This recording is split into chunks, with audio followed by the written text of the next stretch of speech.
नमो तस्से भगवतो अरहतो सम्मा सम्बुद्धस्से नमो तस्से भगवतो अरहतो सम्मा सम्बुद्धस्से नमो तस्से भगवतो अरहतो सम्मा सम्बुद्धस्से बुद्धं शरणं गच्छामि धम्मं शरणं गच्छामि संघं शरणं गच्छामि द्वितीयंपि बुद्धं शरणं गच्छामि द्वितीयंपि धम्मं शरणं गच्छामि द्वितीयंपि संघं शरणं गच्छामि तृतीयंपि बुद्धं शरणं गच्छामि तृतीयंपि धम्मं शरणं गच्छामि तृतीयंपि संघं शरणं गच्छामि पानातिपाता वेरमणि सिक्खापदं समादयामि अदिन्नादाना वेरमणि सिक्खापदं समादयामि कामेषु मिथ्याचारा वेरमणि सिक्खापदं समादयामि मुसावादा वेरमणि सिक्खापदं समादयामि पिशुना वाचा वेरमणि सिक्खापदं समादयामि हरुषा वाचा वेरमणि सिक्खापदं समादयामि संसप्पलापा वेरमणि सिक्खापदं समादयामि मिथ्याजीवा वेरमणि सिक्खापदं समादयामि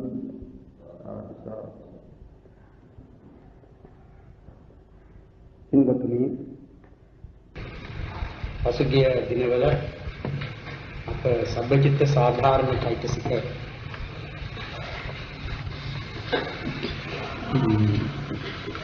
යන්ගෙන් ඒකග්ගතාව දක්වා වූ චෛතසික ගැන කතා කළා. පස්ස වේදනා සංඥා චේතනා ඒකග්ගතාව. ඒ අවසානයේට කී ඒකග්ගතාව කියන චෛතසිකය පිළිබඳ විස්තරයෙන් අප දැනගත්තේ ඒ කියන්නේ යම් කිසි අරමුණක ගත හැකි ආකාර කොයිතරම් තිබුණත් එහි යම් කිසි එක ආකාරයක පිහිටන බව කියන එකයි ඒකග්ගතාව කියන එකේ අදහස කියලා අප කිව්වා. බුදුරජාණන් වහන්සේ ඒකග්ගතාව චෛතසිකය ධම්මසංගරි ප්‍රකරණෙහි වදාරා තිබෙන හැටි සඳහන් කළා. චිත්තස්සති සම්ඨිති අවට්ඨිති අවිසාහාරෝ අවිසාහක මානසතා කියන එකක්. අපි ඊළඟට කියන්නට තිබෙන්නේ ජීවිතේ. හස්ස වේදනා සංඥා චේතනා ඒකග්ගතා ජීවිතින්ද්‍රිය මානසිකාර මේ චෛතසික හතක් තිබෙනවා. සබ්බචිත්ත සාධාරණ චෛතසික යනුවෙන් හඳුන්වන. ඒ ජීවිතේන්ද්‍රිය කියන මේ වචනය ඒ නම පාවිච්චි කරන ධර්ම දෙකක් තිබෙනවා. රූප ජීවිතේන්ද්‍රිය නාම ජීවිතේන්ද්‍රිය කියලා. මේ චෛතසික පිළිබඳ කතාවේදී අප දැනගන්නේ චෛතසිකයක් වූ ඒ නාම ජීවිතේන්ද්‍රිය ගැන. අප දන්නවා සිත් ඇතිවෙන නැතිවෙන ධර්ම. සිතක තිබෙන ආයුෂය ඊටාම කෙටි කාලයක් බව අප දැනගෙන තිබෙනවා. උපාදටිති භංග වශයෙන් කනත්යන් ඒක චිත්තක්කන නාමයන්ගෙන් අභිධර්මාර්ථ සංග්‍රහයේ සඳහන් වෙනවා. ඇතිවීම පැවැත්ම නැතිවීම කියා කුඩා ක්ෂණ තුනකින් යුක්තයි එක සිතක ආයු කාලය. ඒ සිතේ ආයු කාලය මේ වගේ කියා තවත් ධර්මයකින් උපමා වශයෙන් දක්වන්නට බෑ. ඒ තරම් වේගවත් වහා ඇතිවෙන නැතිවෙන ධර්මයක්. ඒ නිසායි බුදුරජාණන් වහන්සේ වදාරා දෙන්නේ. සිතේ තිබෙන ලහු පරිවර්තනයට උපමාවක් දැක්වීමද නොහැකිය. යාවං චදං වික්කවේ උපමාපින සුකරා යාව ලහු පරිවර්තන චිත්තං. අනේ ඒ සිත අරමුණක් ගෙනමයි පහළවක්. අරමුණක් නැතිව සිතක් ඇතිවන්නේ නැහැ. හැම සිතකටම අරමුණක් තිබෙනවා. ඒ අරමුණගෙන පහළවන ඒ සිත Tamanta ආයත් ආයු කාලයේ පැවත නැති වෙනවා. එහෙම කොයිතරම් සිත ඇති වෙලා නැති වුණත් නැවත නැවතත් සිත උපදිනවා. කෙනෙකුගේ මරණයෙන් වුවද ඒ සිත්වල ඇතිවීම නවතින්නේ නැහැ. ඒ නිසා මේ චිත්ත පරම්පරාව පැවතගෙන යන්නේ යම් වස්තුන් ඇසුරු කොට නම් ඒ වස්තුන් මරණයෙන් නැතිව ගියත් ඊට අනතුරුවම ඒ චිත්ත පරම්පරාවේ ඊළඟ සිත සුදුසු තැනක ඒ වස්තුන් විස්තරය කරගෙන හෝ නැතිව සුදුසු පරිදි නැවතත් ලැබෙනවා. එහෙම සිත්වල ඇතිවීම නැවත නූපදන ආකාරයෙන් නැතිව යන්නේ නිවනට පැමිණෙන. එහෙම නැත්නම් රහතන් වහන්සේගේ චුතියෙන් පසුයි සිත්වල ඇතිවීම නව. ඒකේ කොතෙක් සිත් ඇති වෙලා නැති වුණා නැවත නැවතත් සිත් උපදින. අනේ එහෙම මේ චිත්ත පරම්පරාව ජීවත් කරන පාලනය කරන ධර්මයේ තමයි ජීවිතේන්ද්‍රිය කියන්නේ. ඒ ජීවිතේන්ද්‍රිය කියන නාම ධර්මය නැත්නම් චෛතසික. ඒ චෛතසිකෙහි තිබෙන්නේ ඒ චිත්ත චෛතසික ධර්මයන් පාලනය අනුපාලනය කියලා කියනවා. ඒ ජීවත් කරවීම වශයෙන් එහෙම ධර්මයක් නැත්නම් මේ චිත්ත පරම්පරාව පවතින්නට බෑ. ඒ චිත්ත පරම්පරාව එලෙස නැවත නැවතත් අරමුණුගෙන ඇතිවන්නේ ඒ සිතේම ඇතිවෙන චෛතසිකයක් ධර්මයක් වූ ඒ චිත්ත චෛතසික ධර්මයන් පාලනය කරන ජීවත් කරගෙන මේ ජීවිතේන්ද්‍රිය කියන නාම ධර්මයේ නිසා. දැන් අපිට කර්මයෙන් ඇතිවන රූප කියලා කොටසක් තිබෙනවා මේ ශරීරේ. ඒ කර්මජ රූපද පාලනය කරන ධර්මයේ තමයි ජීවිතේන්ද්‍රිය කියා දක්වන රූප ජීවිතේ. ඒක ඒ රූප පාලනය කිරීමේදී කර්මයේ තැන අරගෙන ඒ පාලනය කිරීම සිදු කරන්නේ. ඒ කර්මජ රූප පාලනය කරන ජීවිතේන්ද්‍රිය. ඒ ජීවිතේන්ද්‍රිය තමයි මරණයෙන් නිහි ජීවිතයේ පිළිබඳ වූ ජීවිතේන්ද්‍රිය මරණයෙන් කෙලවර කරනවා. එයද කර්මජ රූප සමග මේ නැවත නැවතත් උපදිනවා. ජීවිතේන්ද්‍රිය රූපය. මේ කියන්නේ ජීවිතේන්ද්‍රිය කියන නාම. අනේ නාම ජීවිතේන්ද්‍රිය පිළිබඳව එලෙස දැනගන්න. කොතෙක් සිත් ඇති වෙලා නැතිව ගියත් නැවතත් සිත් උපදින්නේ සිත් ඇතිවන්නේ මේ ජීවිතේන්ද්‍රිය කියන ඒ නාම ධර්මයෙන් ඒ සිත් පරපුර ජීවත් කරගෙන බැහැ. හැබැයි එහෙම කීවම හිතා ගන්නට එපා. ඒ ජීවිතේන්ද්‍රිය රූප මේ කියන නාම ධර්මයේ චෛතසිකය සිතින් පිටත්තරව සිට ඒ ජීවත් කරවීම කරනවා. ඒද අනිත් චෛතසික මෙන්න සිත සමග එකටම උපදින සිත සමගම එකටම නිරුද්ධ වෙන සිත ගන්න අරමුණම ගන්න සිත ඇසුරු කරන වස්තුවම ඇසුරු කරන ධර්ම. එහෙම ධර්මයක් කනේ ජීවිතේන්ද්‍රිය ඒ තමා ඇතිවන අවස්ථාවේ තවා සමග උපදනා වූ ඒ චිත්තචෛතසික ධර්මයන් පාලනය කරනවා. එලෙස තේරුම් ගන්න ඒක තව අපට මේ අභිධර්මයේ පිළිබඳ ඉදිරියට යනකොට මේ ධර්ම පිළිබඳ දැනට තිබෙන වැටහීමට වඩා වැටහීමක් ඇති වෙනවා. ඒවා පිළිබඳව කතා කරනවා. ඊළඟට එන්නේ මානසිකාර කියන චෛතසිකය. ඒ මානසිකාරය කියන චෛතසිකය පිළිබඳ විස්තරයක් අභිධර්ම පාළියෙහි වදාරලා ඒක ඒවා පණක ධර්මයක් හැටියටයි එන්නේ මානසිකාරය කියන එක. ඒද සිත සමගම ඉපද සිත සමගම නැතිවන සිත ගන්න අරමුණම ගන්න සිත ඇසුරු කරන වස්තුවම ඇසුරු කරන චෛතසිකය. එයින් කරන්නේ අරමුණු ගැන්වීමෙහි යෙදවීම කියන එකයි මානසිකාරයෙන් කරන්නේ. ඒකට සමහර පොතක උපමා වශයෙන් දක්වලා තිබෙනවා. ගුණුන් රතෙහි යොදාලන රථාචාර්යවතේ. දැන් සිතට කල හැක්කේ අරමුණ ගැනීම. පස්සයට කල හැක්කේ අරමුණ ස්පර්ශ කිරීම. වේදනාවට කල හැක්කේ අරමුණු රස විඳීම. සංඥාවට කළ හැක්කේ අරමුණේ හැඳිනීම. අරමුණේ යම් කිසි ආකාරයක් ගැනීම. චේතනාවෙන් කරනුයේ ඒ අරමුණ පිළිබඳව පිළිපදන හැටි. නැත්නම් පිළිපැදීම, නිශ්චය කිරීම, නියම කිරීම. එහෙම නැත්නම් මෙහෙයීම. ඒ තමාට අනුකූලව අනිකුත් ධර්ම, චිත්තචෛතසික ධර්ම හටගැන්වීම කියන එක චේතනාවටයි. ඒකාග්‍රතාවයේ කෘත්‍යය අරමුණු වල තිබෙන කොයිතරම් මේ ආකාර වෙත. ආකාර කියන්නේ අරමුණ යම් කිසි අරමුණක් ගත හැකි ආකාරය පිළිවෙල. ඒ කියන්නේ අරමුණකට තිබෙන ආකාර කියන ඒවා එකක් නෙවෙයි, රාශියක්. අපි ඒකට නිදර්ශනයක් පළමු දවසේ කිව්වනේ. යම් කිසි වස්තුවක් අපිට ළඟ ඉඳලා බලනකොට තේන විදිහට නෙවෙයි, දුර සිට බලන විදිහට. පැත්තකින් සිට බලන විදිහට. උඩින් සිට බලන විදිහට. යටින් සිට බලන්නට පුළුවන් නම් එහෙම යටින් ඉඳගෙන බලන විට පේන්නේ. ඒ ආකාර නානත්වය. ඒ ආකාර නානත්වයේ පිළිබඳව තේරුම් ගැනීමට වඩාත්ම පුළුවන් කියලා අප කීවා. මේ ඒ ඡායා රූප ගත කරනවා නම් යම් කිසි වස්තුවක් එක් එක් තැනක සිට. ඒ ඡායා රූපේ පිළිබිඹු වන්නේ ඒ වස්තුව ඒ ඡායා රූප ගත කලේ යම් කෝණයක යම් තැනක සිට නම් ඒ තැනට ඒ වස්තුව පෙනෙන ආකාරය. ඒකට එක එක තැනකදී ඒ වස්තුව පෙනෙන්නේ එකම ආකාරයෙන් නෙවෙයි, নানা ආකාරයෙන්.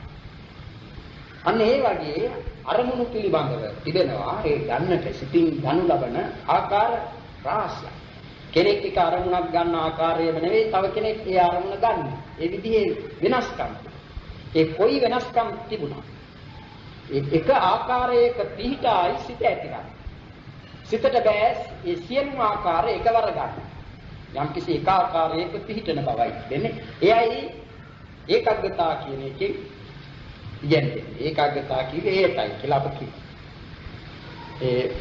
අනේ ඒ ධර්ම ඒ චිත්ත චෛතසික ධර්ම වලට අයත් කෘත්‍යයන් තිබෙනවා. වෙන වෙනම කෘත්‍යයන්.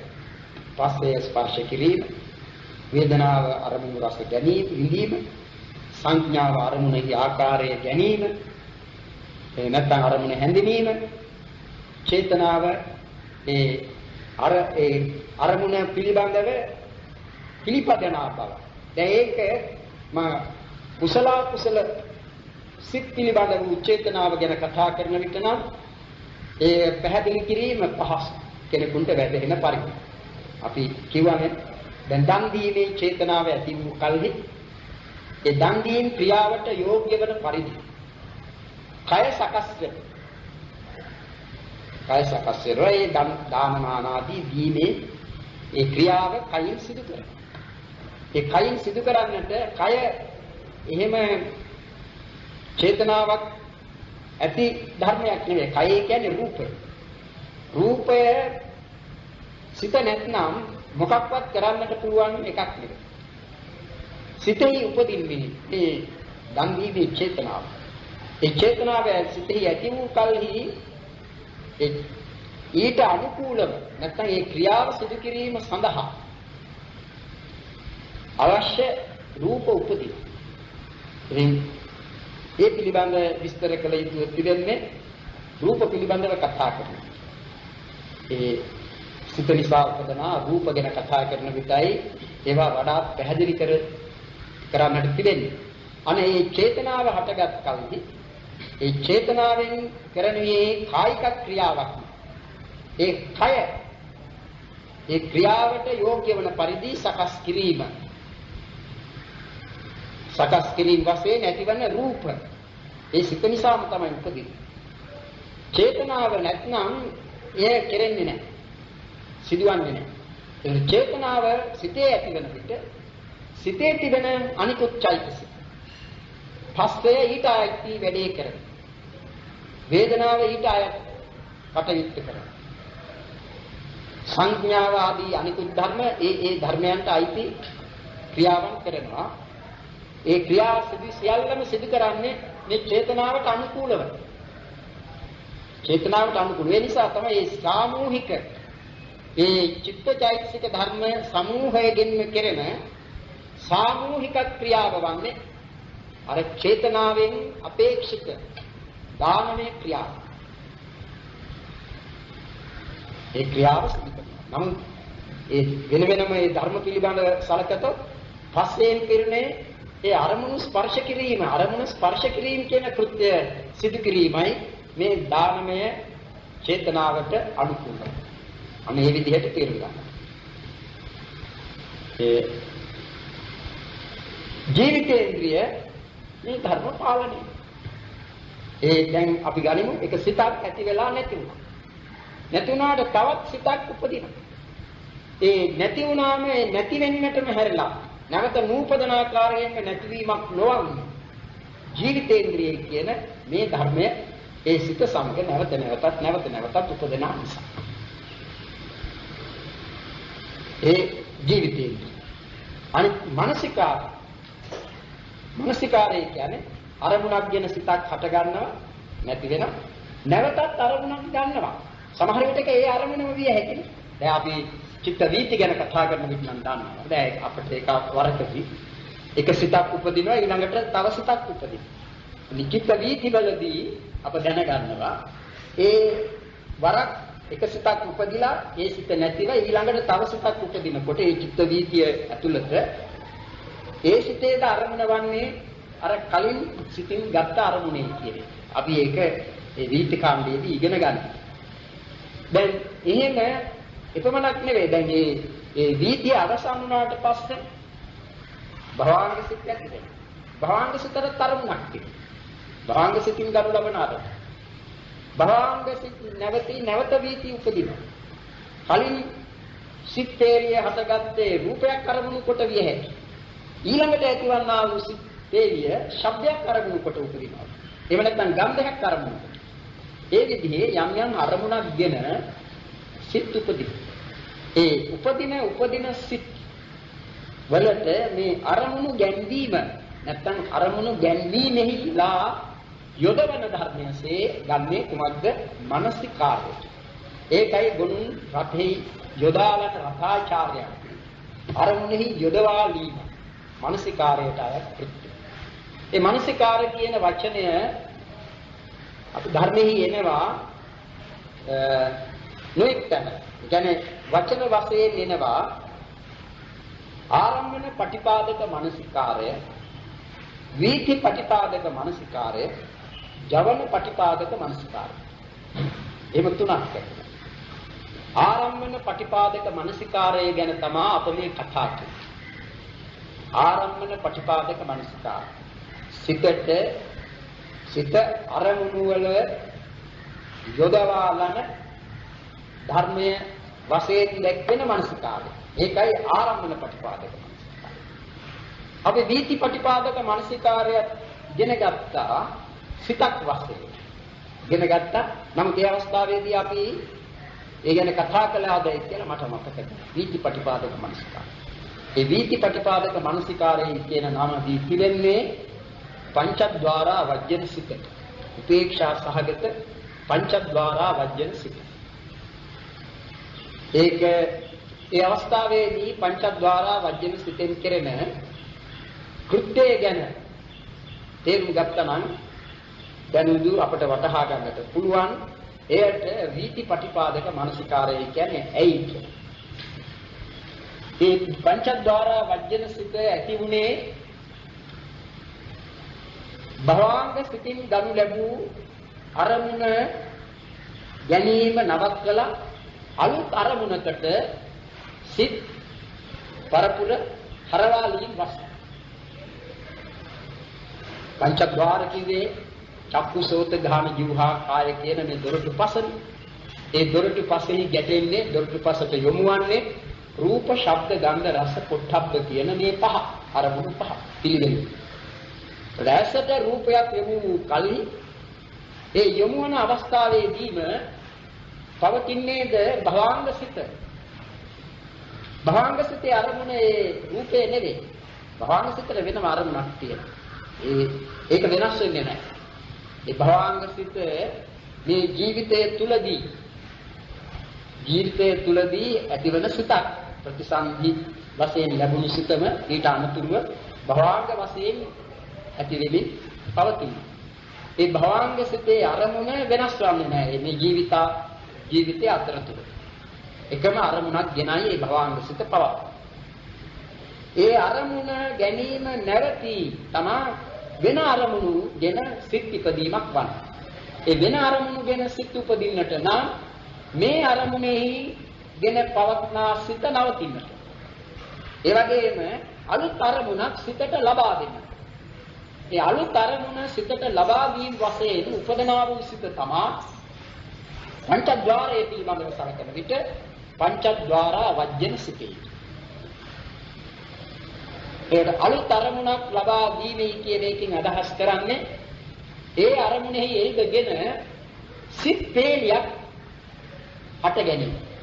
ඒ අලුත් අරමුණ ලබා දීම නිසා ඒ අරමුණෙහි එල්බගෙන සිත් එකකට අනුතුරු එකක් වශයෙන් සිත් උපදින. ඒකටයි චිත්ත වීතියක් කියන්නේ. අනේ චිත්ත වීතිය ඇති කරවන මානසිකාරය තමයි වීති ප්‍රතිපාදක මානසිකාර නමින් දැක්වෙන උපේක්ෂා සහගත පංචද්වාරා වජ්ජන සිත. තව මානසිකාරයක් තිබෙන්නේ ජවන ප්‍රතිපාදක මානසිකාරය. ඒ ජවන ප්‍රතිපාදක මානසිකාරය කියන්නේ උපේක්ෂා සහගත මනෝද්වාරා වජ්ජන සිත. මනෝද්වාරය කියන එක අප දන්නවනේ. මනෝද්වාරය කියන්නේම මනෝද්වාරය කියන්නේ භවාංග. මනෝද්වාරං පන භවංගන්ති පෞච්චති. මනෝද්වාරය යනු භවාංග සිතටමයි කියන්නේ. මනෝද්වාරය. ඒ මොකද ඒ නොසින්ද පැවතගෙන යන සිත් පරපුරක් නැත්නම් භවාංග සම්පති වශයෙන් පවතින ඒ සිත් පරපුරක් නැත්නම් සිත් ඇතිවන්නට බෑ. ඒ භවාංග සම්පතිය පවතින නිසා තමයි භවාංග සම්පතිය නැවති අලුත් අරමුණු වල එල්බගෙන සිත් ඉපදීමක් වන්නේ. දැන් මනෝද්වාරා වජ්ජන සිතට ජවන ප්‍රතිපාදක මනසිකාරය කියලා කියන්නේ මේ පංචද්වාරෙහි සම්බන්ධය නැතිව මනෝද්වාරික සිත් උපදන අවස්ථාවක් තියෙනවා. පංචද්වාරික සම්බන්ධයක් කියන්නේ දුටු දෙයක්ම දකිමින් මේ අරමුණු කරමින් ආදි වශයෙන් නැතිව පුදු මනෝද්වාරිකම සිත් උපදිනවා. දැන් අප ගැන කතා කරනවා නම් අපට ඇතිවන්නා වූ සිත් එක දවසක් තුල ඉගනිමු. උදේ අවදි වූ තැන් පටන් රාත්‍රී නිින්දට යනතුරු භවාංග සංතතිය පවත්නා අවස්ථා හැර චිත්ත වීති උපදනා අවස්ථා ගැන සැලකෙන විට අපට බහුල වශයෙන්ම උපදනා චිත්ත වීති වන්නේ මනෝද්වාරික චිත්ත වීති. මනෝද්වාරික චිත්ත. ඒ යන්නේ මනෝද්වාරික චිත්ත වීතිය ආරම්භ වන්නේ පටන් ගන්නේ මේ ජවන ප්‍රතිපාදක මානසිකාර වශයෙන් දැක්වෙන උපේක්ෂා සහගත මනෝද්වාරා වජ්ජන සිත. ඊට කලින් නැතිවන්නේ ජව මේ භවාංග. කලින් නැතිවන්නේ භවාංග. ඒ භවාංග චලනාදී වශයෙන් ඇති වෙලා ඊළඟට මනෝද්වාරා වජ්ජන සිත. ඒ මනෝද්වාරෙහි ගැටුණු අරමුණ පළමු කොට මෙනෙහි කරන පළමු කොට ගන්න සිත තමයි මනෝද්වාරා වජ්ජන සිතේ. ඒ මනෝද්වාරා වජ්ජන සිතට අනතුරුව උපදින්නේ ජවන. ඒ නිසායි ඊට කියන්නේ ජවන ප්‍රතිපාදක මනසිකාරය. ඒ මනෝද්වාරා වජ්ජන සිත මනෝද්වාරික චිත්ත වීති වලදී මනෝද්වාරා වජ්ජන කියන නම ලබන අතර පංචද්වාරික චිත්ත වීති වලදී වත්තපන කියන නම ලබනවා. වත්තපනයි කියලා නමක් දී තිබෙනවා. වත්තපන සිත. එයින් කෙරෙන කෘත්‍යය සලකා. ඒ වත්තපන සිත වශයෙන් උපදනේද මනෝද්වාරා වජ්ජන සිත පංචද්වාරික චිත්ත වීති වලදී වත්තපන නාමයෙන් උපදින. ඒ වත්තපනයට අනුතුරුව ලැබෙන්නේද ජවන් සිත. ඒක අපි චිත්ත වීති වලදී දැනගන්නවා භවාංග අතීත භවාංගය, භවාංග චලනය, භවාංග උපච්ඡේදය පංචද්වාරා වජ්ජන සිත. ඒ ආවර්ජනය. ඒ පංචද්වාර ආවර්ජන සිත තමයි වීතිපටිපාදක මනසිකාරය. ඊළඟට චක්කු විඥානය රූපාරම්මණයක් දකින්න උපදනා චක්කු විඥානය සම්පටිච්ඡනේ පිළිගැනීම උපදනා සම්පටිච්ඡනේ සම්තීරණය තීරණය කරමින් උපදනා සම්තීරණ සිත ඊළඟට වොත්තපණය මේ අරමුණෙහි පිළිපදන ආකාරය නියම කරන සිත වොත්තපණය. ඒ වොත්තපණ නාමයෙන් පංචද්වාරික චිත්ත විච්ඡේදවලදී ඇතිවන්නේ මේ මනෝද්වාරා වජ්ජන සිත. ඒ වොත්තපණයට අනතුරුව වොත්තපණයෙන් කරන ලද නියමයේ පරිදි ජවන් උපදින. ඒ ජවන් ඇතම් විටක කුසල ජවන්. ඇතම් විටක අකුසල ජවන්. එහෙම නැත්නම් අකුසල් සිත් ජවන් වශයෙන් උපදින්නේ. එහෙම නැත්නම් කුසල් සිත්. රහතන් වහන්සේට නම් ක්‍රියා සිත්. ඒක කුසල් හෝ අකුසල් හෝ ජවන් උපදිනවා. ඒ වොත්තපණයට අනුව. ඒ පංචද්වාරය. මනෝද්වාරයට අරමුණු යොමු වෙනවා. දැන් සමහර විටක මේ පින්නතුන්ට මේ හිතා ගන්නට පුළුවන් ඒ අවස්ථාවවලදී සිත් ඇතිවන හැටි. Taman මේ වැඩක් කරමින් සිටින විට යම් දේවල් මතක් වෙනවනේ. හිතෙනවනේ. අසුවලා මෙහෙම කිව්වයි කියලා හිතෙනවා. නේ? නැත්නම් අර වැඩේ කරන්නට තිබෙනවයි කියලා හිතෙනවා. ඔයාගේ නොඑක් සිත් උපදිනවනේ. මේ මනෝද්වාරයෙන් පැන නැගිටිනවා. ඒ චක්කුද්වාරාදීන් නෙවෙයි එන්නේ. මනෝද්වාර. එතකොට ඒ විදිහේ අරමුණක් ගැනීම පළමු කොටම කරන්නේ මනෝද්වාරා වජ්ජන සිතේ. ඒ මනෝද්වාරා වජ්ජන සිතෙන් එහෙම අරමුණක් මතු කර දුන් කල්හි ඊට අනුතරව උපදිනවා ජවන්. ඉතින් ඒ වේලෙම Tamanට ඇති වෙනවා සමහර විටක. එහෙම අවස්ථාවලදීම Taman මේ කාරණය නිකන් සිනහමුසු සිතකින් වගේ සලකන අවස්ථා තියෙනවනේ නේ. එහෙම නැත්නම් Tamanට මේ අවස්ථාවේදී ධම්නසත් උපදින්නට පුළුවන්. ධම්නස එහෙම උපදිනවා. ඒ ධම්නස උපදිනවා නම් ධම්නස් ජව. දෝමනස සහගත පටික සම්පයුක්ත අසංඛාරික සිත හෝ සසංඛාරික. සමහර විටක ලෝභ ජවන් උපදිනවා. ඒ ගැන තමාගේ සිතේ ඇතිවන ලෝභය ඒ අරමුණෙහි එල්බගත් ලෝභයක්. එතකොට ලෝභ මූල අකුසල ජවන්. සමහර විටක ඔය කරන්නට බලාපොරොත්තු වන පින්කම් වගේ දෙයක් මීතිරිගල යන එකක් ගැන වගේ එහෙම සැලකන්නට වුණොත් ඒකට එවිල කුසල ජවන්. කුසල ජවන්. අනේ ජවන් ඉපදීමට මුල පිරෙන්නේ මේ ආවර්ජනයෙන් කෙරෙන යොමු කිරීම නිසා. ඒ නිසා ඒ මනෝද්වාරා වජ්ජන සිතට නමක් තිබෙනවා ජවන පටිපාදක මනසිකාරය. එහෙම මනසිකාර කියන මේ වචනය පාවිච්චි කරන අවස්ථා තුනක්. ආරම්මන පටිපාදක මනසිකාරයේ කීවේ දැන් ටිකකට කලින් අප කතා කළ චෛතසික මනසිකාරය. චෛතසිකයක් වශයෙන් දක්වන මනසිකාරයයි ආරම්මන පටිපාදක මනසිකාරය. එතකොට ඒ කියන්නේ නැවත අරමුණු වල සිත යොදවාලන බව යෙදවීම. ජවන් වීති පටිපාදක මනසිකාරයේ කීවේ සිත් පේලියකට ඒ අරමුණකට සිත් පේලියක් අරමුණකට යොමු කරන අවස්ථාව. පළමුවෙන්ම යොමු කරන අවස්ථාව. ඒක වීති පටිපාදක. ඒ වීතියටම අන්තර්ගත වෙන ජවන් ඉපදීමට මුලින් ඇතිවන මානසිකාරය තමයි නැත්නම් ඒක වොත්තපණේ කියන එක අවස්ථාවකදී මනෝද්වාරික චිත්ත වීතිවලදී මනෝද්වාරා වජ්ජනේ කියනවා. අන්න ඒ ජවන පටිපාදක මානසිකාරය. ඉතින් මෙතෙන්දී අප දැනගත යුතු වන්නේ වඩාත්ම මේ ආරම්මන පටිපාදක මානසිකාරය. මොකද අප ඉගෙන ගන්න මේ චෛතසික ගැන. අනේ චෛතසික යකෝ ඒ ආරම්මන පටිපාදක මානසිකාරය එහෙම තේරුම් ගන්න. එහෙම පස්ස වේදනා සංඥා චේතනා ඒකග්ගතා ජීවිතින්ද්‍රිය මානසිකාර කියන මේ හත ධර්ම දක්වනවා. ඒ වාටයි කියන්නේ සබ්බචිත්ත සාධාරණ චෛතසික. අපි මුලදී කීවා ඒ වාට සබ්බචිත්ත සාධාරණයි කියන්නේ ඇයි? සිත් ගණන් වශයෙන් දක්වා තිබෙනවා 89ක් නැත්නම් 121ක්.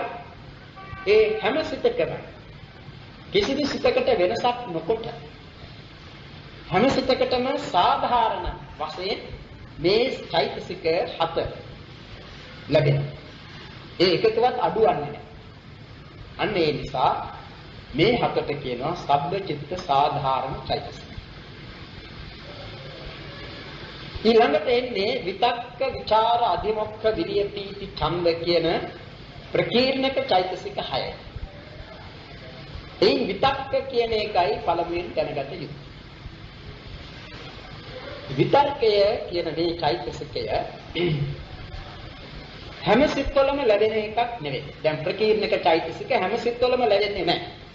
බොහෝ සිත්වල ලැබෙනවා.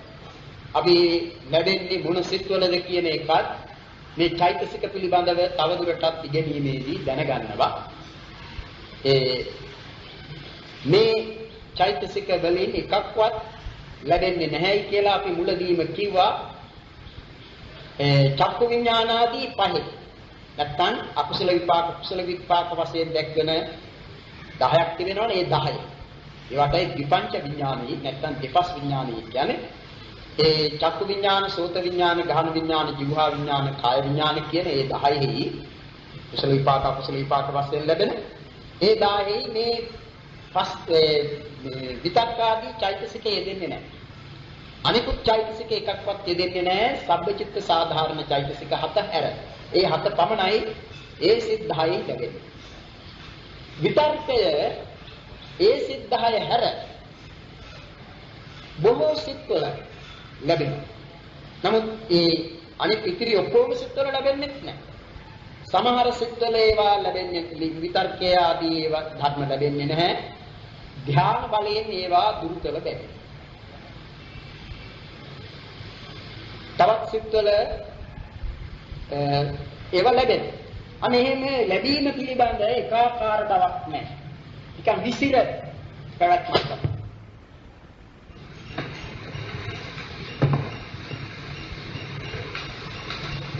මේ විතර්කාදී චෛතසික 6ට ප්‍රකීර්ණක කියලා නම දී තිබෙන්නේ ඒ නිසා. ඒවා මේ ලැබෙන සිත් පිළිබඳව නෑ. සබ්බචිත්ත සාධාරණ චෛතසිකයන්ගේ මෙන්න මේ සිත්වල ඒකාන්තයෙන්ම ලැබෙනවා ආදී වශයෙන් එහෙම විශේෂයක් කරන්නේ නැතිව ඒ බොහෝ සිත්වල විසිර පැවතීමක් කියන එකෙන් අදහස් කරන්නේ මේ 6ම එකටම ලැබෙන්නේ නැහැ. සමහර සිත්වල මේ 6ම ලැබෙනවා. සමහර සිත්වල ඒ 6 අතුරෙන් කීපයක් ලැබෙනවා. ඒවයින් සමහරක් නොලැබෙන සිත් තිබෙනවා. එයා දිවසේ ආකාර ස්වභාවයක් නැති බැවින් තමයි ඒවාට ප්‍රකීර්ණක කියලා නමක් තියෙන්නේ.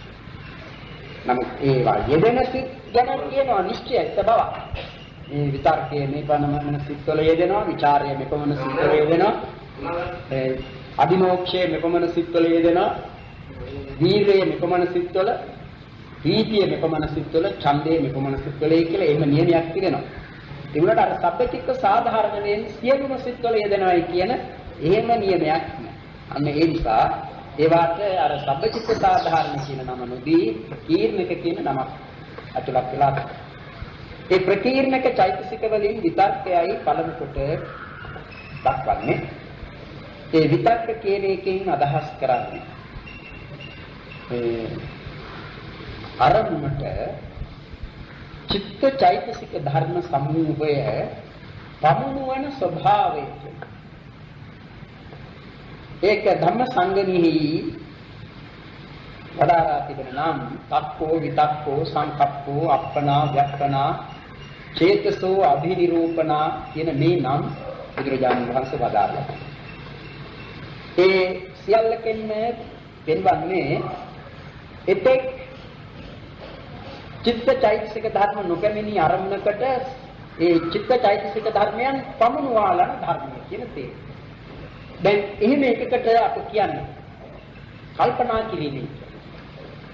දැන් අපි කල්පනා කිරීමයි කියන එකෙන් අදහස් කරන්නේ නැවත යම් කිසි අරමුණකට සිත නංවන එක සිත පමුණුවන එක. ඒකනේ කල්පනා කිරීමයි කියන්නේ. අන්න ඒ කල්පනා කිරීම වශයෙන් කෙරෙහි කෘත්‍යෙහිදී ප්‍රධාන ධර්මයේ වන්නේ විතර්ක. ඒ අරමුණට නඟින බව නැත්නම් අරමුණට යන බව. අරමුණට පැමිණෙන ස්වභාවය. සිතේ කියන්නේ කුමක්ද කියන එක අප තේරුම් ගෙන තිබෙනවානේ. සිතේ කියන්නේ අරමුණ ගන්නා බව. අරමුණු ගැනීම. අරමුණ ගන්නා ව්‍යාපාරය. අරමුණ ගන්නා ස්වභාවය. ඒ සිත. අරමුණට පැමිණෙන අරමුණට ඒ චිත්තචෛතසික ධර්ම නංවන, පමුණුවන ස්වභාවය විතර්කය. දැන් ආරම්මන ග්‍රහණ ව්‍යාපාරය කියන අරමුණ ගැනීම කරන්න ඇතැම් සිත්වලට අවශ්‍ය වෙනවා අරමුණට යාම කියන අරමුණට නැගීමේ කියන ඒ ආරම්මනාභි නිරෝපණ ව්‍යාපාරය වන විතර්ක. ඒ විතර්කෝපකාරයෙන් අරමුණට සිත නගින්නේ නැත්නම් ඒ අරමුණ ගැනීම සිතට කරන්නට බැරිද? සිතින් කරන්නට බෑ. එහෙම සිත් තිබෙනවා. දැන් ඒ විතර්කයේ උපකාරයේ නැතිව අරමුණු ගත නොහෙන බවක් තිබෙනවා සමහර ධර්ම පිළිබඳ සිත් පිළිබඳව සලකනවා. දැන් එහෙම සිත් කොටසක් නෙවෙයි ඔය චක්කු විඥාන. චක්කු විඥාණයට විතර්කයේ ඕන නැහැ. චක්කු විඥාණය කියන්නේ දැකීම. රූපය දැකීම චක්කු විඥාණය. ඒ කියන්නේ දක්නා සිත. දැකීම කියන්නේ දැනීම. රූපය පිළිබඳ දැනීම. දැන ගැනීම.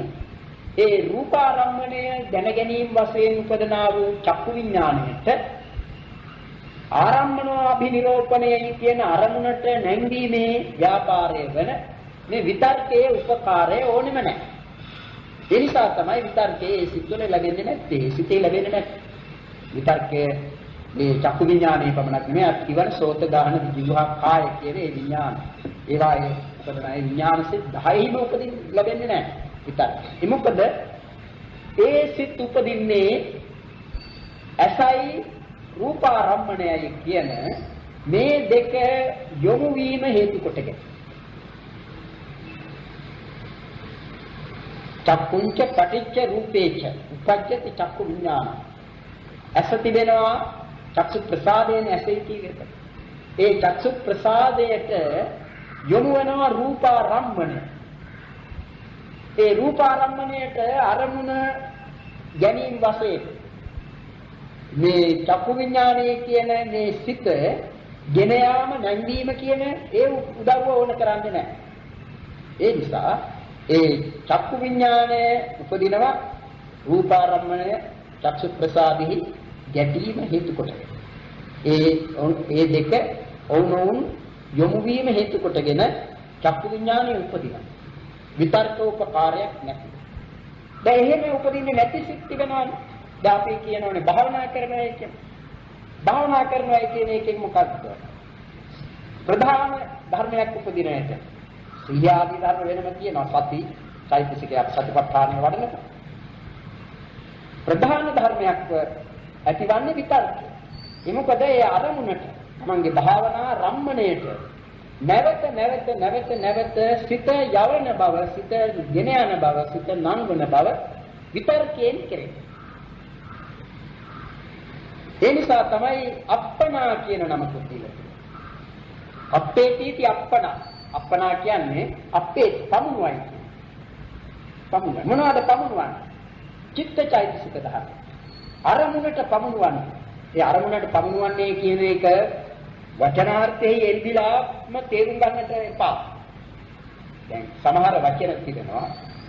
ඒවා කියනකොට ඒ අර්ථය මේ ධර්මානුකූල පරිදි තේරුම් ගන්නට.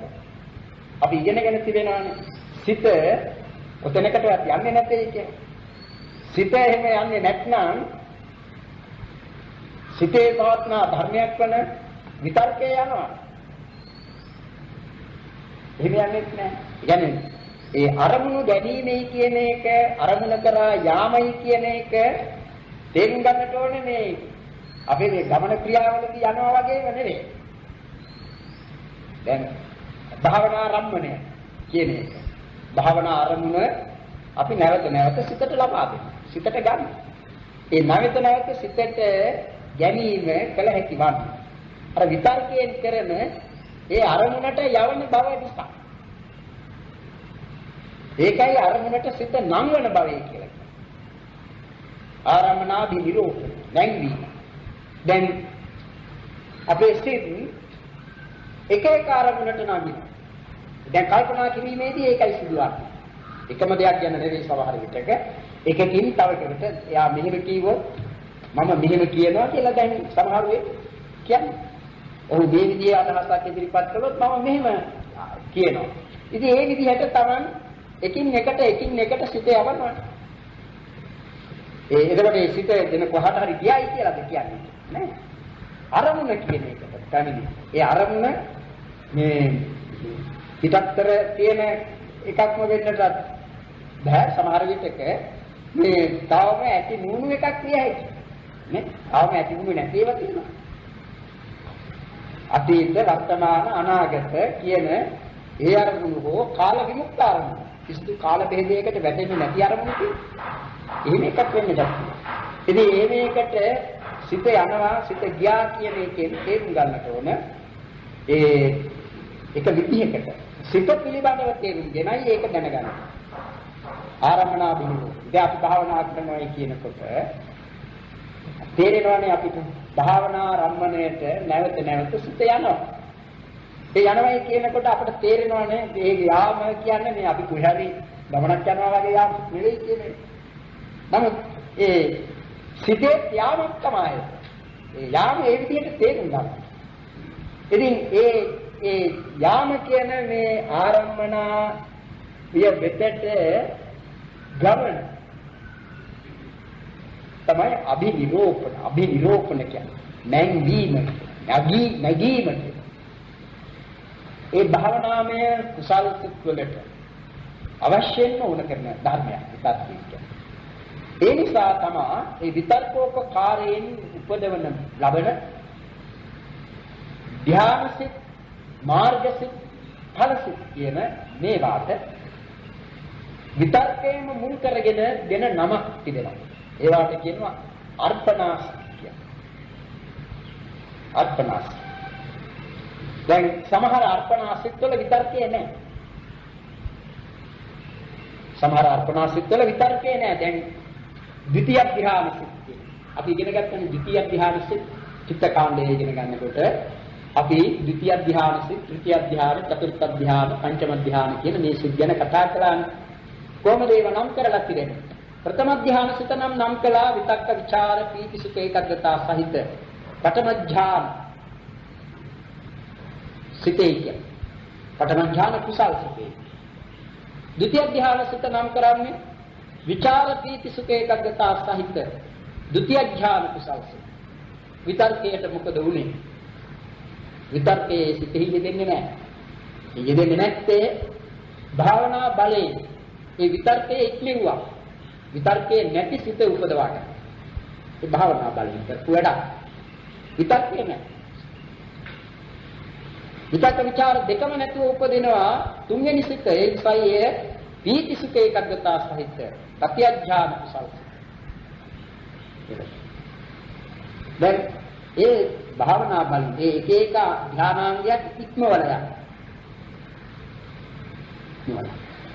එහෙම වුණත් ඒ සිත්වලට කියන නම අර්පණාසිත. ඇයි එහෙම කියන්නේ? ඒ ධානසිතේ විතර්කයේ නැති වුණාට ඒ ධානයේ උපදවා ගැනීම සඳහා කරන භාවනාවේදී විතර්කයේ ඇති සිතුයි යෙදුනේ. ඒකට නැවත අරමුණට යැදීම වශයෙන් උපදනා ඒ විතර්කෝපකාරය ලබාගෙනයි ඒ සිත් ඇති කරගන්න උපදවන්න. ඒ නිසා ඒ සියලුම සිත්වල අර්පණාසිත කියලා නමක් තියෙනවා. අර්පණා ජවන් 26ක් කියලා අපි ඉගෙන ගන්නවා.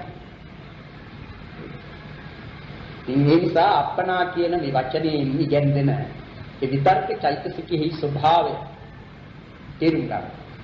සාකච්ඡා. ඊළඟට එන්නේ ਵਿਚාරය කියන ධර්ම. විචාරය කියන්නේ ඒ විතර්ක වශයෙන් අරමුණට නැගගත් නැත්නම් අරමුණට පැමිණි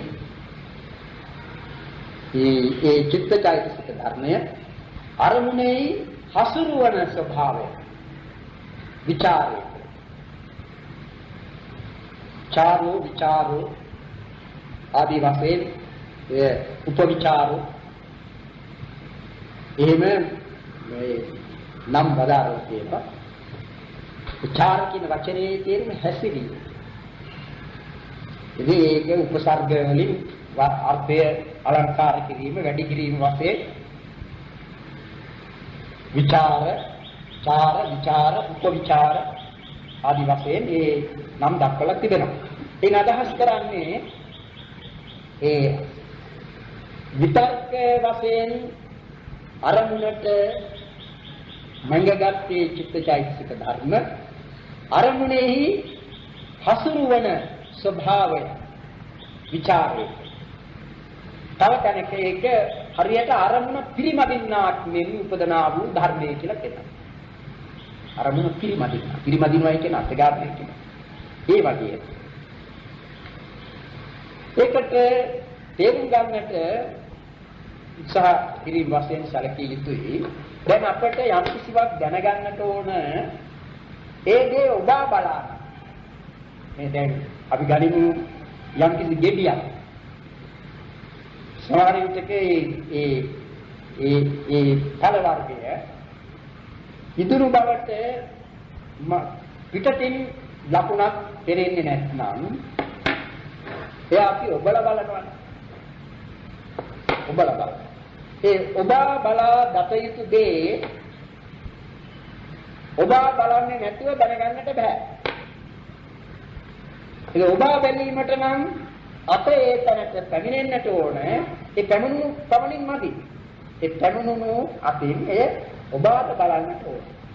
අන්න ඒ වගේ ආරම්මන එක්කරා යන ස්වභාවය වූ විතර්කය සමග ඒ අරමුණ ඔබා බලන්නාක් වැනි වූ විචාරය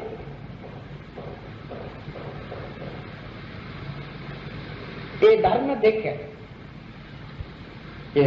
දෙක බොහෝ විට එකටම ඒ එකිනෙකින් වෙන් වෙන්නේ නැතිව ඒ ධර්ම උපදිනවා. දැන් කාමාවචර සිත්වල විතර්කය මෙන්න විචාරයක් වෙනවා. අධිපංච විඥාන කියපු ඒ 10 ඇර අනිත් සිත්වල විතර්කයක් දෙනවා විචාරය. ඒකට අරමුණ කරා යන බවක් කියනවා නැත්නම් අරමුණට මගින ස්වභාවය අරමුණ එහි හැසිරෙන ස්වභාවය හරියට අරමුණ පිරිමදින්නාක් නේ නැති වෙන ස්වභාවය. ඒ දෙකම තියෙනවා. ඒක හරියට ඒ ධර්ම දෙක නැතිව උපදින්නට බෑ. ඒ ධර්ම දෙකම අවශ්‍ය වලට. හරියට රෝද දෙකකින් කරත්තය යායුතු වෙනත් යායුතු තිබියදී තනිරෝධයකින් මේක ගෙන යන්නට බැරිව වගේ. ඒ ධර්ම දෙකම ඇති වෙනවා. ඒ ධර්ම දෙකම ඇති නොවි අරමුණු ගැනීම ආදී වශයෙන් උපදනා ඒ චිත්තචෛතසික ධර්ම උපදින්නට බැහැ. ඒ විචාරය කියන්නේ අරමුණ ඔබා බලන්නාක් මෙන් අරමුණ පිරිමදින්නාක් මෙන් ඒ අරමුණෙහි හැසිරෙන ස්වභාවය විචාරය.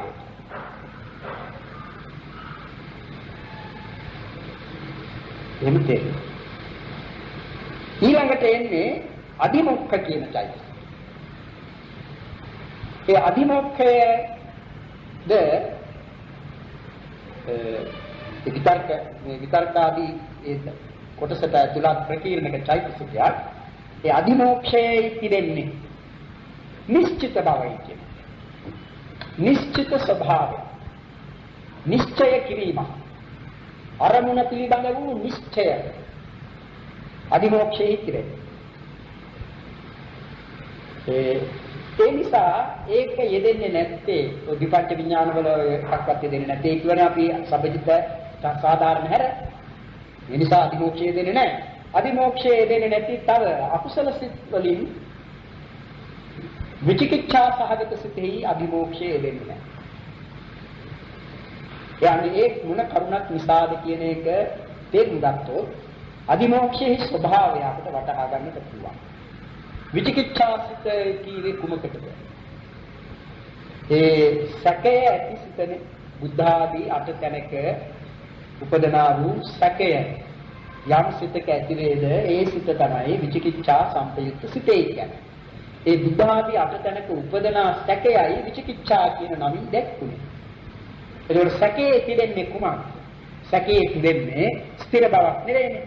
වේහක බවක්. එහෙමද මෙහෙමද කියන බවක්.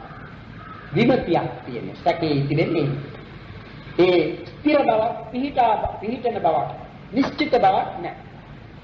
ඒ බවට ඉන්ද්‍රා විරුද්ධ ස්වභාවය තමයි අදිමෝක්ෂ කියන්නේ. ඒ අදිමෝක්ෂය කුසල් සිත්වලක් දෙනවා අකුසල් සිත්වලක්.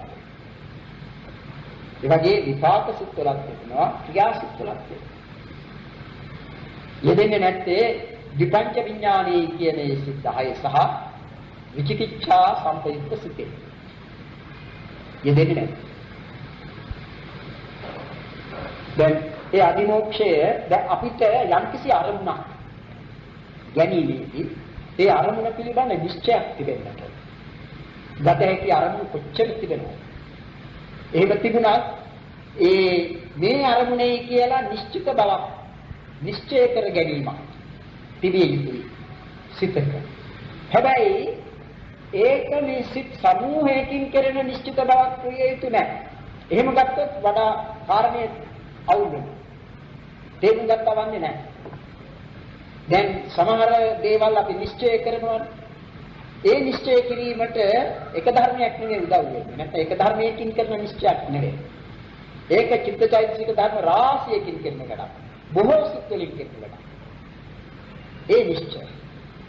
දැන් අපිට කිව්වොත් කවුරු හරි මේ තියෙන මේ වස්තු පහක් තිබෙනවා.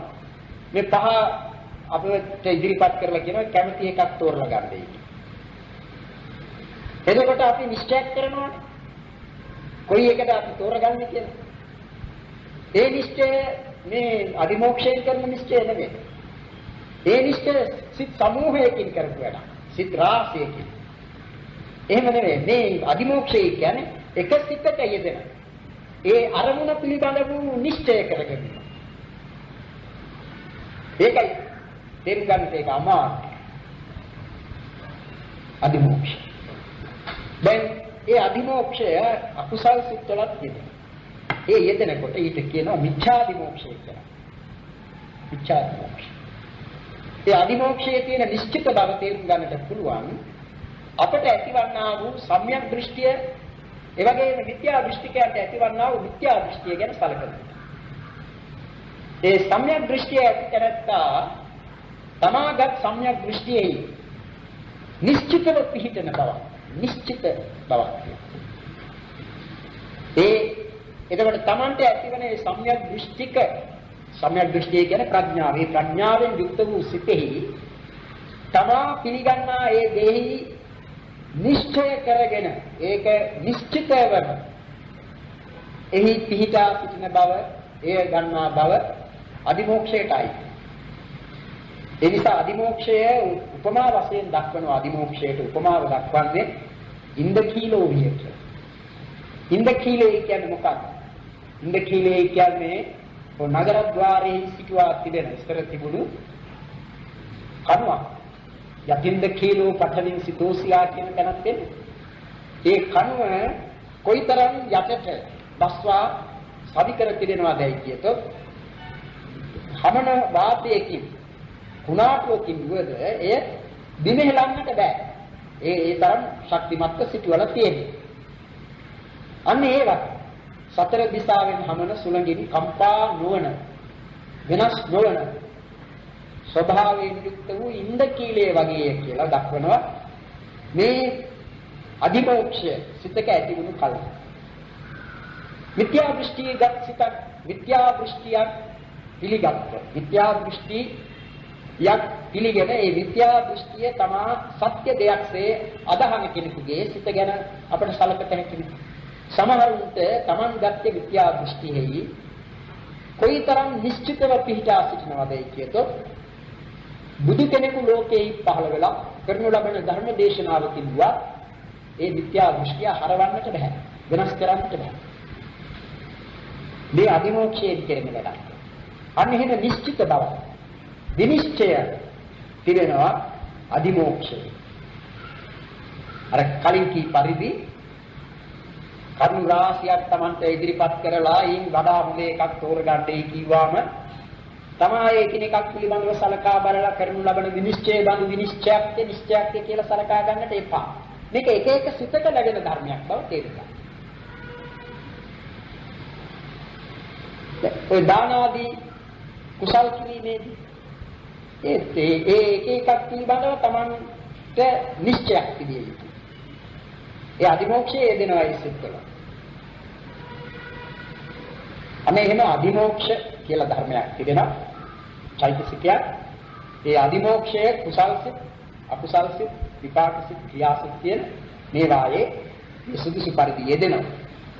ඒ අදිමෝක්ෂය අකුසල් සිත් එකේ වල යෙදෙනකොට ඒක අකුසලයක්. කුසල් සිත් වල යෙදෙන විට ඒක කුසලයක්. විපාක සිත්, ක්‍රියා සිත් වල යෙදෙන විට ඒවා අව්‍යාකෘත නැත්නම් ඒ විපාක ස්වභාවය එහෙම නැත්නම් ක්‍රියා ස්වභාවය ඇති ධර්මයක්. ප්‍රකීර්ණක චෛතසිකත් ඇතුළුව සබ්බචිත්ත සාධාරණ අතත් එක්ක ඒ 13ටම අන්‍ය සමානයි කියලා නමක් දුන්නානේ. ඒ නම අන්‍ය සමානයි කියේ මක් නිසාද? අකුසල් සමග යෙදෙන විට අකුසල් වන බැවින් හා කුසල් සමග යෙදෙන විට කුසල් වන බැවින් විපාක ක්‍රියා කියන මේ සිත් සමග යෙදෙන විට ඒ අව්‍යාකෘත වන බැවින් ඒවාට අන්‍ය සමානයි. නිසා අභිමෝක්ෂය කියන එක කුසල කුසල විපාක ක්‍රියා කියන ඒ හැම සිත්වලම සුදුසු පරිදි ඒ ಜಾති වශයෙන් ගත්තා මේ ಜಾති හතරේ සුදුසු පරිදි යෙදෙන්නේ නැති සිත් වශයෙන් කිව්වේ අපි විපංච විඥාන විචිකිච්ඡා සංප්‍රයුක්ත සිත. ඒ විචිකිච්ඡා සංප්‍රයුක්ත සිත විශේෂයෙන්ම දක්වලා තිබෙන අදිමෝක්ෂයේ යෙදෙන්නේ නැtei කියලා විචිකිච්ඡා සිතේ නැහැ නිශ්චිත බව. ඒ කියන්නේ සිත ඇති වුණාම නිශ්චිත බව ඇති සිතක් නෙවෙයි. ඒකෙත් තිබෙන්නේ වැනෙන ගතියක්. හරිද වැරදිද? මේ සත්‍යද අසත්‍යද ආදි වශයෙන් තිබෙන මේ දෙහිත වශයෙන් තිබෙන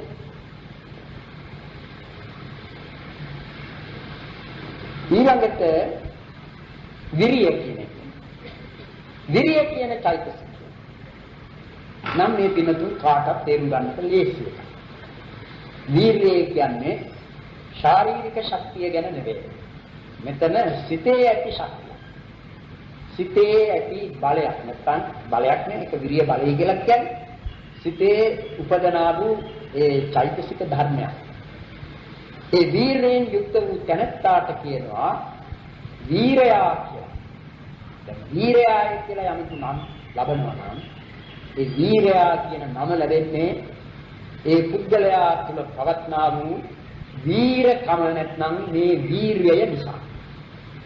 ඒ වීර්යය සිතට හා චෛතසිකයන්ට රුකුල් දෙන ස්වභාවය. චිත්ත චෛතසික ධර්මයන් වැටෙන්නට නොදී ඔසවා තබන ශක්තිය තමයි වීර්යය කියන්නේ. ඒ චිත්ත චෛතසිකයෝ කියන ඒවා බොහොම ශක්තිමත් ධර්ම නෙවෙයි. ඒවා වඩාත්ම දුර්වල වෙන අවස්ථාවක් වෙනවා. දුර්වල වෙන අවස්ථා.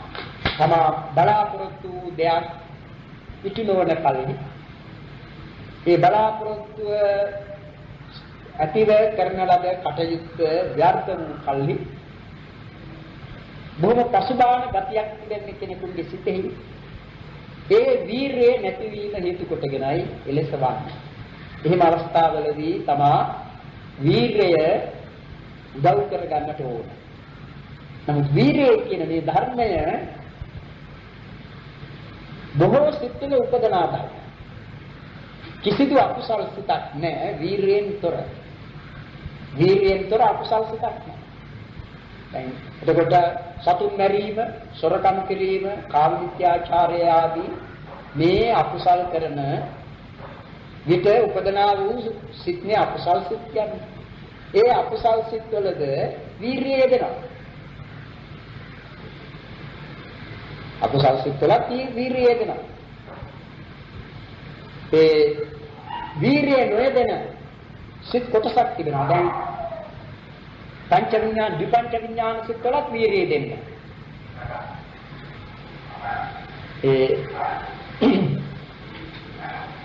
එහෙම සිත් කොටසක් තිබෙනවා. අපි ඒවා පස්සේ ඉගෙන ගන්නවා. ඒවාෙහි වීර්යය දෙන්නේ නැහැ. නමුත් ජවන කෘත්‍ය ඇති සිත්වල වීර්යය තියෙනවා. ඒ වගේම සමහර විපාක සිත්වලත් වීර්යය යෙදෙනවා. එහෙම මේ වීර්යය කියන මේ ධර්මයේ ස්වභාවය නම් සිතට රුකුල් දෙන ගතිය.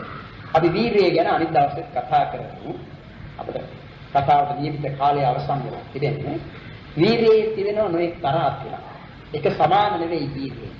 එක එක අවස්ථාවලදී ඇති කර ගන්නවා වීර්යයේද තිබෙනවා වෙනස් එකක්. සමහරකගේ වීර්යය සමහර විටක ඇතිවන්නා වූ වීර්යය ඉතා සුළු වීර්යයක්. ඒක ප්‍රමාණයක් නෙවෙයි. තවත් අවස්ථාවකදී ඇතිවිය යුතුයි ඊට වඩා විශාල වීර්යයක්. එහෙම නැත්නම් මේ වැඩේ ඉටු කරගන්නට බෑ. හරියට සමතලා පොළොවක් මත කෙනෙකුට ඇවිදින්නට කිව්වොත්, ගමන් කරන්නට කිව්වොත්, ඒ දැනත්තාට ගමන් කිරීමේ මේ ශක්තියක් වාරුවක් තිබෙන කෙනෙක් නම් අමාරුවක් නැතුව යනවා. ඒ දැනත්තාට කිව්වොත් ඊට වඩා කඳු මුදුනක් කන්දක් නගින්නට කියලා අර සමතලා පොළොවේ ගමන් කරපු විදිහටම කන්ද නගින්නට බෑ. ඒ දැනත්තාට කිව්වොත් මේ කබයක් දීලා ඒ කබේ ආධාරයෙන් යම්කිසි උඩුමහලකට නගින්නටයි කියලා. අර කන්ද පාගමනින් නැගීම තරම වූ වීර්යයක් ප්‍රමාණවත් නැහැ. ඊට වඩා අධික වීර්යයක් ඕනක. අන්න ඒ වගේ වීර්යයේ තිබෙනවා මේ තරහක්. අපි ඒක අනිත් දවසේ වීර්යය පිළිබඳව කතා කරන විට කියමු. අද අපි මෙතනින් නවත්වමු. සබ්බේ සංඛාරා අනිච්චාති යදා පඤ්ඤාය පස්සති යතං සිද්ධති විච්ඡේතනං භූතිය. සබ්බේ සංඛාරා දුක්ඛා යදා පඤ්ඤාය පස්සති යතං සිද්ධති විච්ඡේතනං භූතිය. සබ්බේ ධම්මා අනාත්තා යදා පඤ්ඤාය පස්සති යතං සිද්ධති විච්ඡේතනං භූතිය. දුක්ඛපත්තා දුක්ඛා ප්‍රත්‍ත්තා දුක්ඛය සෝකපත්තා දුක්ඛා සබ්බේ පාරිණු ආකාශත්තා චුම්මත්තා දේවා නාගාමිත්තා පුඤ්ඤන්තං සංඝක්ඛං සාසනං ආකාශත්තා චුම්මත්තා දේවා නාගාමිත්තා පුඤ්ඤන්තං සංඝක්ඛං සාසනං ආකාශත්තා චුම්මත්තා දේවා නාගාමිත්තා පුඤ්ඤන්තං සුදයන්තු වං සදං